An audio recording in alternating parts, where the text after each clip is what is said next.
Allô tout le monde, bienvenue à la capsule pour le laboratoire sur les séries chronologiques et sur les données secondaires. Alors on en profite pour parler des données secondaires parce que on n'a pas de données de séries chronologiques dans notre sondage puisque c'est vraiment une image à un moment précis là, pour chaque personne, il n'y a pas d'évolution dans le temps. Alors, on va aller chercher les données sur Internet pour ce laboratoire-là, où on va vous en fournir au laboratoire aussi. Mais vous aurez à chercher un petit peu. Alors, je vous montre ce que vous devez faire. Vous n'aurez pas à aller chercher sur Données Québec dans le laboratoire, mais moi, c'est là que j'ai trouvé les données pour la capsule. Alors, on va travailler sur les interventions du service d'incendie de Montréal. Sur Données Québec, on peut trouver ça, intervention des pompiers à Montréal. Ce que vous cherchez quand vous êtes sur Internet, quand vous googlez puis vous prenez sur des sites, c'est des points CSV. CSV, c'est des bases de données. Ça s'appelle Comma Separated Value ou valeur séparée par des virgules. Et puis, c'est le format là, de document des bases de données. Alors, quand il y a cette indication-là, c'est bon signe. On essaie de trouver comment accéder à un CSV. Donc, vous voyez ici, quand je clique sur cette option-là, il y a plusieurs CSV pour plusieurs intervalles de temps. Moi, tantôt, j'ai pris celui de 2015 à 2022. On va aller voir ça. Puis là, ici, vous voyez, ça, c'est un aperçu de ce qu'on pourra voir tantôt. Là, on ne voit pas l'aperçu, mais on voit un peu les variables. On aura. Vous allez le voir tantôt. Bon, c'est pas grave. Vous pouvez télécharger. Là, je ne le ferai pas. C'est déjà fait. Là, j'ai déjà fait quelques petites manipulations pour sauver du temps.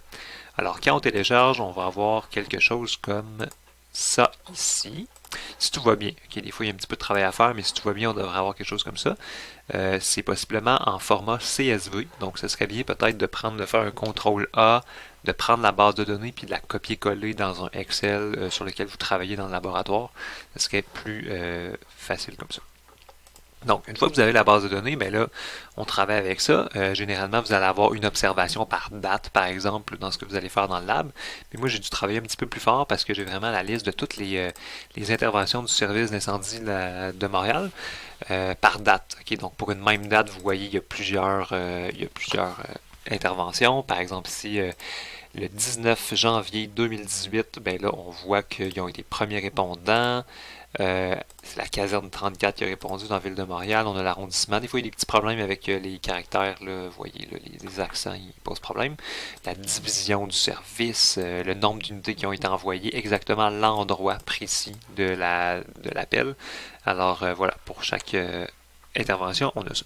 Alors, j'ai dû finalement faire un petit tableau croisé dynamique, là, CTRL A, puis j'ai groupé les données par année. Donc là, moi, ce que je vais faire, c'est une série chronologique pour chaque année, combien il y a eu d'interventions. Remarquez que ça a été un petit peu long à faire. Excel m'a fait patienter parce qu'il y a 900 000 lignes, presque 900 000 lignes dans la base de données. Donc Excel avait besoin d'un petit délai pour travailler. Donc il y a eu beaucoup d'interventions. Là, c'est sur tout le territoire de l'île de Montréal. Donc ça fait beaucoup de gens. Mais bon, vous ne devriez pas avoir besoin précisément de faire ce que je fais présentement, mais c'est juste, vous devez avoir la liste de finalement les unités, le temps, ok, donc l'unité, les années. Et ici, les nombres d'interventions que vous avez juste ici. Donc, juste mettre ça beau minimalement pour qu'on voit un peu ce qui se passe là. Tiens, centré, on va grossir ça. Magnifique. Donc, nous autres, pas besoin de mettre ça beau vraiment tant que ça. C'est juste pour créer le graphique par après. Donc, pour les graphiques, on a besoin de faire là, les deux chronogrammes qu'on a vus en classe. Mais pour les créer, vous avez déjà fait ça. C'est soit la création pour un chronogramme à bande rectangulaire, c'est la même option qu'un diagramme à bande verticale ou bien qu'un histogramme. Donc, vous pourriez faire ça. C'est dans ce cas-là, moi, je vais faire plus un diagramme, un chronogramme à ligne brisée. Donc, je vais sélectionner ma boîte et ensuite aller chercher les données que je veux. Donc moi je vais vouloir sélectionner les nombres d'interventions comme, oups, là, je suis dans les titres. Ça c'est une erreur que beaucoup de gens font, là, faites attention. Je vais vraiment aller chercher dans les valeurs de la série. Je vais aller chercher, vous voyez là, je fais une erreur habituelle. Il y a comme un 1 plus ici, il ne faut pas avoir ça. Je vais juste le refaire au complet. Là. On va sélectionner les nombres d'interventions. Super, donc vous voyez la série qui s'affiche. Et ici, je vais modifier mes étiquettes d'axe pour aller chercher mes années. Voilà. Bon, je prends une minute pour mettre ça beau. Là. Je vais faire pause à la vidéo. Vous savez comment faire. Titre d'axe. Je vais mettre peut-être un axe visible. Oups.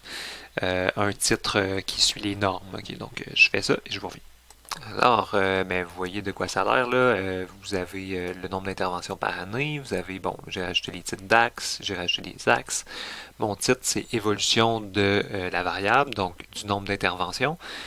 De l'unité statistique, c'est le service d'incendie de la ville de Montréal. Donc, on aurait pu le faire pour différentes villes. Les courbes auraient été beaucoup plus basses là, pour d'autres services d'incendie. Puis, l'intervalle de temps, 2015 à 2022. Si vous voulez, là, quand vous allez sélectionner la série, vous pouvez, dans le petit pot de peinture, aller modifier les marques. Donc, si vous voulez mettre plus précisément les points reliés aux années, bien là, vous pourriez à droite là, ajouter là, option des marques, avoir un type de marque, là, puis le mettre, supposons, des petits ronds, par exemple, là, avec changer la taille, puis on pourrait les remplir, remplissage, ou changer la couleur, supposons le mettre en jaune. T'sais. Donc voilà, j'ai des petits ronds jaunes vis-à-vis, donc ça peut être, justement, c'est pas nécessaire, mais bon, si vous voulez, c'est comme ça que ça se fait. Voilà, remarquez visuellement là, qu'on voit une baisse là, quand même en 2020, c'est l'année de début de la COVID, là, donc il y a une baisse d'intervention. C'est pas juste des interventions de feu, là, le service de police, le service d'incendie, ils vont pour premiers répondants, donc puis aussi pour des accidents, tout ça. Donc il y a quand même une baisse marquée entre ces deux années-là. Donc là, tiens, on pourrait s'intéresser à voir c'est quoi la variation entre 2019 et 2020. Donc je vais tout faire les calculs ici en haut pour 2019 et 2020. La variation, ben, je vais essayer de voir c'est quoi la baisse. Donc, je vais prendre 2020 moins la valeur en 2019. Puis, ben, ça me dit qu'entre 2019 et 2020, il y a eu 33 574 interventions de moins. Okay. Puis là, on peut se demander c'est quelle baisse en pourcentage relatif. Je vais écrire la formule complète, mais on pourrait réutiliser là, la ligne précédente, là, mais on pourrait prendre 2020 moins l'année précédente. Donc là, on va avoir un nombre négatif. Puis on divise par la valeur de départ. Ici. Ici, bon, moins 0,28, on va mettre ça en pourcentage. Je vais lui donner une décimale. Tiens. Donc s'il y a une baisse d'à peu près là, 29% des interventions entre 2019 et 2020. Donc quand même, là, une baisse considérable. Puis on pourrait voir la variation moyenne, disons, entre le début 2015 et 2022. Tiens, je vais le faire pour tout l'intervalle, pour la variation moyenne.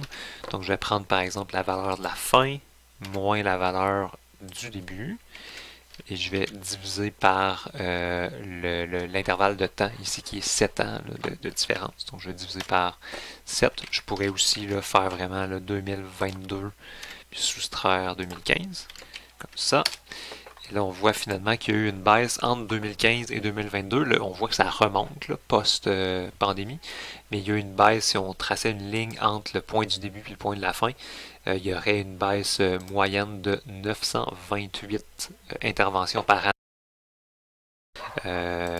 Voilà, donc ça fait quand même une baisse entre ces années-là. Et ben, c'est tout pour nous. Voilà ce que je voulais vous montrer. Donc c'est vraiment juste pour la création de graphiques, c'est vraiment exactement comme avant. La difficulté là, pour le calcul ici, variation relative, variation moyenne, c'est comment bien l'interpréter. Donc là, ça ne s'y prête pas vraiment bien dans une vidéo, mais attention de bien revoir comment interpréter ces trois mesures-là. C'est des choses très ratées, souvent en examen. Alors voilà, c'est terminé.